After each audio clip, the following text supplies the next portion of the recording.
First of all, guys, congratulations on killing it. It is a phenomenal show. It's hilarious, and it actually has a ton of heart.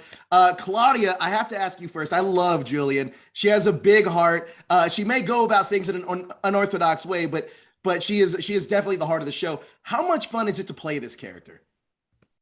It's so much fun. Loved it. I really hope we get to keep doing it. I love playing characters like that who are kind of like, optimistic when they shouldn't necessarily be. And she's also kind of like a schemer. Like everyone talks about how sweet she is, but she was also like lying constantly to people. And she's not a great liar. And I always think that's so fun. That's kind of one of my favorite things to do. So I just loved it. Amazing. Now, Rell, look, I don't want to spoil anything, but episode 7, there's a scene between you and Craig that really got me that was completely unexpected. So phenomenal job on that. But early in the series, we see Craig and Isaiah's father discipline the boys for stealing, and we really hear his father's idea of the American dream. Can you talk to me about how the relationship between Craig and his brother Ezekiel progresses throughout the course of the show? Well, first of all, Joseph, you have a fantastic hosting voice. I got to commend you on that. It's pretty good. Thank you. Second, the character Isaiah. What's the question? Is how we worked, or how we see the characters progress throughout the course of the show? Well, yeah, I think the pilot sets it up when their father passes, and their father's taught them this a mantra of always doing well, always doing great, and being positive and doing the right thing. And then for him to lose his life in the very opening of the show, it just kind of flipped Isaiah's way of thinking totally on his head. You know, he talked this for a long time, and being a good person didn't work out for him. So I think Isaiah took that to go, you know what, that's a prime example of what not to do, and I'm not going to be my dad. So over the course of the series, he has his reason, he has his proof, we're all stuck in our ways to a certain extent. So once I have that freedom, we can just kind of open up and just play this character who's no holds barred. Absolutely. Now, Scott, you play Brock, aspiring social media star who is starts off as a rival of Craig's a little bit. Can you talk to me about what you wanted to bring to the role of Brock that wasn't necessarily on the page?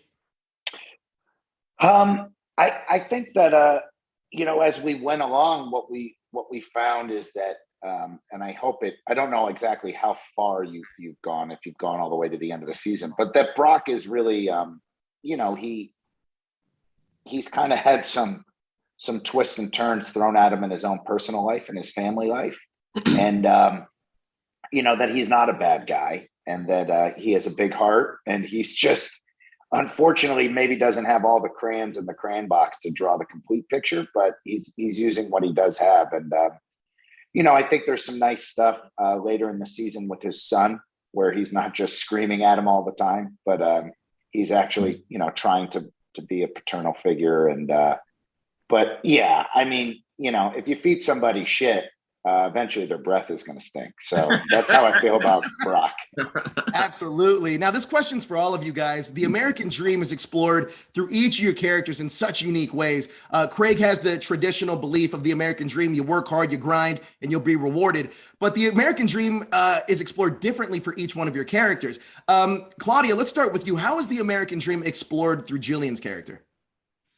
Well, there's a couple of things going on because obviously, like, Jillian's not American, so right. She's like an immigrant, and a big part of the American dream is like anyone can make it if they work really hard, but she does work incredibly hard and it kind of gets her nowhere. Like, she has so many jobs, she's still in debt, she's homeless, and I think it's it points to the fact that actually maybe there's a great deal of inequality in this country, and rich people just get richer, whereas it's a lot harder if you don't start with those privileges. Absolutely. Well, how is the American dream explored through Isaiah? I think the American dream explored through Isaiah by showing an example of the underbelly of the American dream, the dark side of the American dream. There are a lot of people who are extremely successful through crime. As far as, like mafia figures, certain political people in the stock market, the medical world. So I think he is an example of some of those people who choose ill-gotten means to achieve what is seen as their American dream. and these people aren't there. So I was really excited that they actually kind of wanted to show that as well. You know, he's the exact opposite of what Craig's character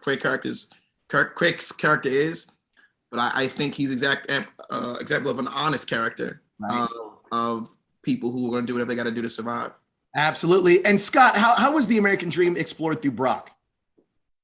I think it's a really interesting time globally, but in America as well, in terms of everything's been disrupted about, traditional ways and means that we make money. And so if the dream, I guess if we're going to define the dream as financial success and flexibility, I do think it's interesting for someone my age and Brock's age, 42, to look at all of a sudden, I hear that some TikTokers making $32 million a year by dancing on their phone. That starts making you question whether or not getting up and doing, some of the more traditional jobs I've had in my own life is worth it. And so I think Brock kind of examines the American dream through the intoxicating notion that there are shortcuts. And if he could just figure out the shortcut, he could get there. And I mean, personally, I don't really think there's too many shortcuts to anything, but you kind of got to go through it. And so I think that's what all these characters are doing. Absolutely. Well, look, guys, the show is amazing. I love these characters. They're so rich and dense, and it has a lot of heart. But I want to thank you guys for your time. Thank you very much. I appreciate it. Thanks. Love your poster.